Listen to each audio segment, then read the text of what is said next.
नमस्ते दोस्तों, आप सबका फिर से स्वागत है मेरे YouTube चैनल पे। जैसा कि मैंने पहले बताया था, आप सभी मुझे इंस्टाग्राम और फेसबुक पेज पर भी फॉलो कर सकते हैं। लिंक मेंशन्ड है डिस्क्रिप्शन बॉक्स में। अब आते हैं आज के वीडियो पर। आज हम बात करेंगे शर्लॉक के सीज़न 4 के एपिसोड 2 के बारे में। इस एपिसोड का नाम है द लाइंग डिटेक्टिव। अगर आपने पिछले सीजन्स या एपिसोड नहीं देखे तो पहले उसे देख लें। प्लेलिस्ट की लिंक ऊपर कार्ड में मिल जाएगी। इस एपिसोड की शुरुआत में देखते हैं डॉक्टर वॉटसन एक नई थेरेपिस्ट के पास जाते हैं क्योंकि वो अब भी अपनी वाइफ मेरी के गुजर जाने के सदमे में थे। डॉक्टर वॉटसन मेरी को हर जगह हेलुसिनेट कर रहे थे, पर यह बात उन्होंने सबसे छुपा कर रखा था।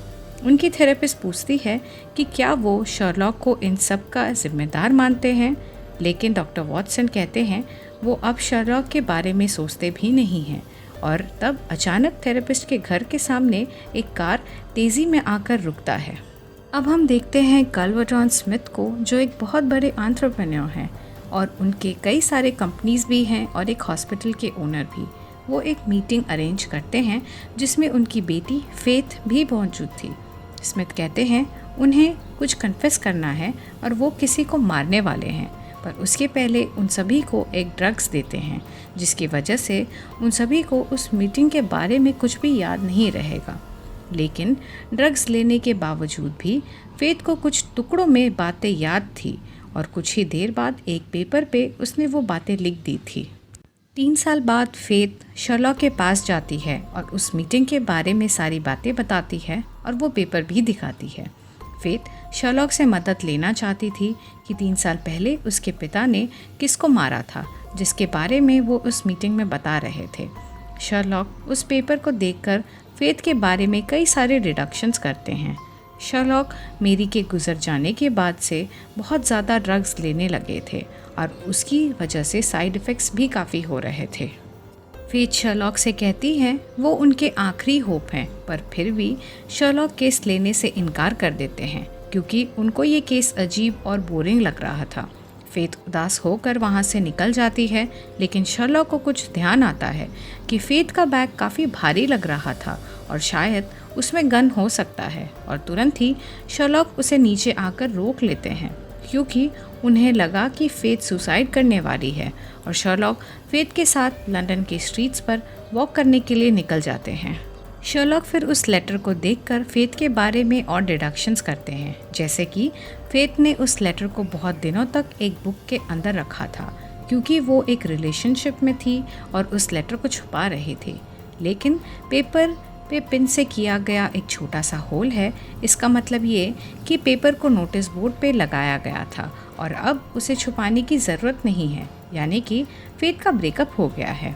पेपर में मसालों की खुशबू आ रही थी, जिससे ये पता चलता है पेपर किचन के नोटिस बोर्ड पर लगा हुआ था और वो एक छोटे से घर में रहती है। माइक्रॉफ्ट शर्लॉक के मूवमेंट पर नज़र रखे हुए थे और डॉक्टर वॉटसन को कॉल करके शर्लॉक के बारे में पूछते हैं और अपडेट करने को कहते हैं, लेकिन जल्दबाजी में माइक्रॉफ्ट गलती से बोल जाते हैं अपने सीक्रेट भाई या बहन के बारे में, जिसका नाम अभी डिस्क्लोज नहीं किया गया है। शर्लॉक और फेथ पूरी रात लंदन के स्ट्रीट पर वॉक कर रहे थे और अगली सुबह एक जगह बेंच पर जाकर बैठ जाते हैं।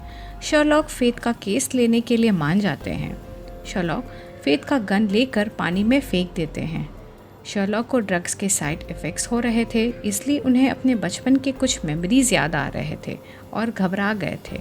और जब वो स्टेबल होकर देखते हैं तब फेथ अपनी जगह से गायब हो चुकी थी। और अब 3 हफ्तों के बाद यानी कि प्रेजेंट में देखते हैं जब डॉक्टर वॉटसन अपने थेरेपिस्ट से मिलने गए थे और एक कार उसके घर के सामने जाकर रुकती है, जिसमें से मिसेस हडसन बाहर आती हैं। शर्लॉक स्मिथ से काफ़ी ऑब्सेस हो चुके थे और काफ़ी अजीब बर्ताव कर रहे थे और इसलिए मिसेस हडसन डॉक्टर वॉटसन से मदद मांगने आई थी क्योंकि वो एक डॉक्टर हैं। डॉक्टर वॉटसन शर्लॉक से मिलने के लिए मान जाते हैं और मिसेस हडसन कार की डिक्की खोलती है जिसमें शर्लॉक थे। शर्लॉक को लगता है स्मिथ एक सीरियल किलर है और इसलिए वो डॉक्टर वॉटसन की मदद चाहते थे, और तब डॉक्टर वॉटसन को स्मिथ का फ़ोन आता है जो उन्हें और शर्लॉक को मिलने के लिए बुलाते हैं और एक कार भी भेज देते हैं। डॉक्टर वॉटसन ये सब देखकर शॉक और कंफ्यूज हो जाते हैं क्योंकि शर्लॉक ने 2 हफ्ते पहले ही स्मिथ को बता दिया था कि डॉक्टर वॉटसन कहाँ मिलेंगे।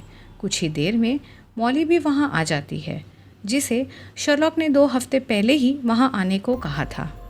शर्लॉक और डॉक्टर वॉटसन एक स्टूडियो पहुँच जाते हैं जहाँ स्मिथ एक एड फिल्म शूटिंग कर रहे थे। फिर उन्हें स्मिथ के नए हॉस्पिटल में आने को कहा जाता है जो उन्हीं के नाम पर था। स्मिथ शर्लॉक से अपने कुछ केसेस के बारे में बच्चों को बताने के लिए कहते हैं और उसके बाद घुमा फिरा कर बात करते हैं कि वो एक सीरियल किलर हैं। स्मिथ शर्लॉक और डॉक्टर वॉटसन को हॉस्पिटल का टूर कराते हैं, अपने फेवरेट रूम में ले जाते हैं जो था मॉर्ग। स्मिथ डॉक्टर वॉटसन से कहते हैं कि वो एक सीरियल किलर नहीं है, लेकिन शर्लॉक को ऐसा लगता है क्योंकि वो ड्रग्स लेते हैं। पर शर्लॉक इस बात को नहीं मानते और तब स्मिथ की बेटी फेथ वहाँ आ जाती है, जिसे शर्लॉक ने स्मिथ के ही फ़ोन से मैसेज करके बुलाया था।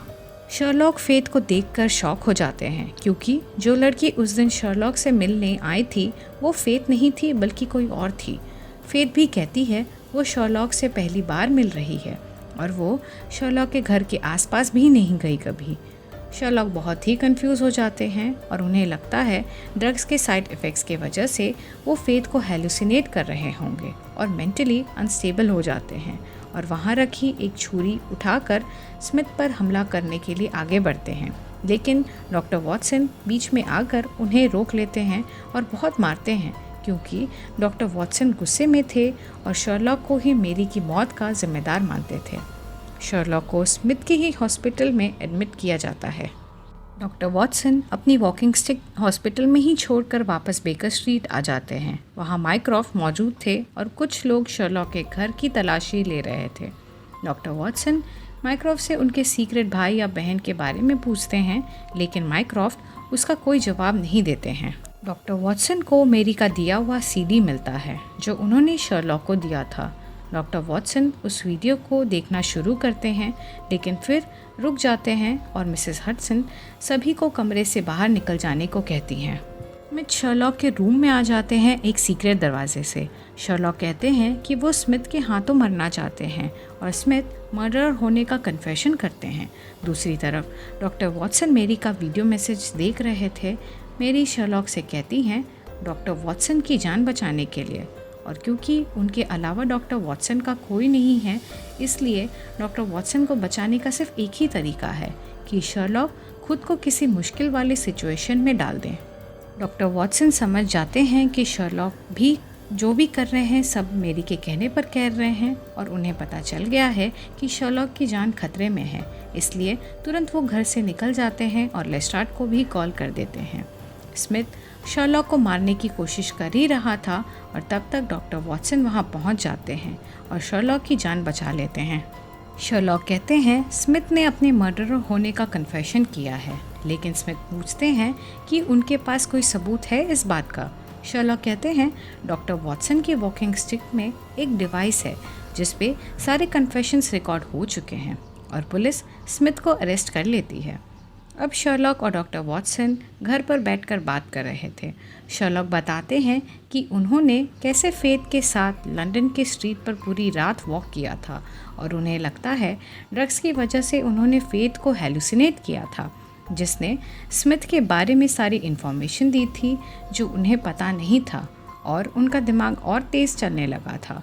डॉक्टर वॉटसन कहते हैं वो अब शर्लॉक से गुस्सा नहीं है क्योंकि मेरी को शर्लॉक ने नहीं मारा था और दोनों के बीच सब कुछ ठीक हो जाता है। डॉक्टर वॉटसन अपनी थेरेपिस्ट से मिलने जाते हैं और कहते हैं वो पहले से काफ़ी अच्छा फील कर रहे हैं। थेरेपिस्ट डॉक्टर वॉटसन से उनके सीक्रेट ब्रदर के बारे में पूछती है, लेकिन डॉक्टर वॉटसन कहते हैं ये बात उन्होंने कभी बताया नहीं, तो थेरेपिस्ट को कैसे पता चला। थेरेपिस्ट कहती है उसे शर्लॉक ने बताया।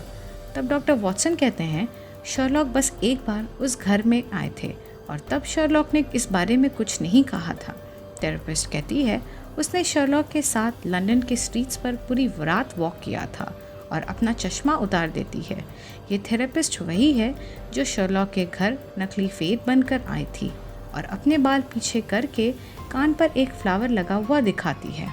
दूसरी तरफ शर्लॉक को नकली फेथ का दिया हुआ लेटर मिलता है, यानी कि शर्लॉक ने हेलुसिनेट नहीं किया था, कोई लड़की वहाँ ज़रूर आई थी। शर्लॉक उस पेपर को लाइट बंद करके देखते हैं और उस पे लिखा हुआ था मिस मी। डॉक्टर वॉटसन समझ जाते हैं कि वो बस वाली लड़की कोई और नहीं, ये थेरेपिस्ट ही है।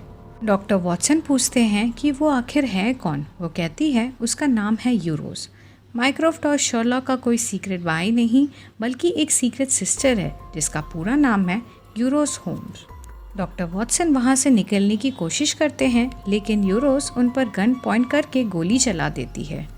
खैर, गोली लगी या नहीं इसके बारे में आपको अगले एपिसोड में पता चल जाएगा। और इसी के साथ ये एपिसोड यहीं ख़त्म होता है। तो दोस्तों, thanks for watching my video. हम जल्द मिलेंगे सीरीज़ के अगले और आखिरी एपिसोड के साथ। तब तक के लिए stay tuned and don't forget to like, subscribe and share. Bye bye.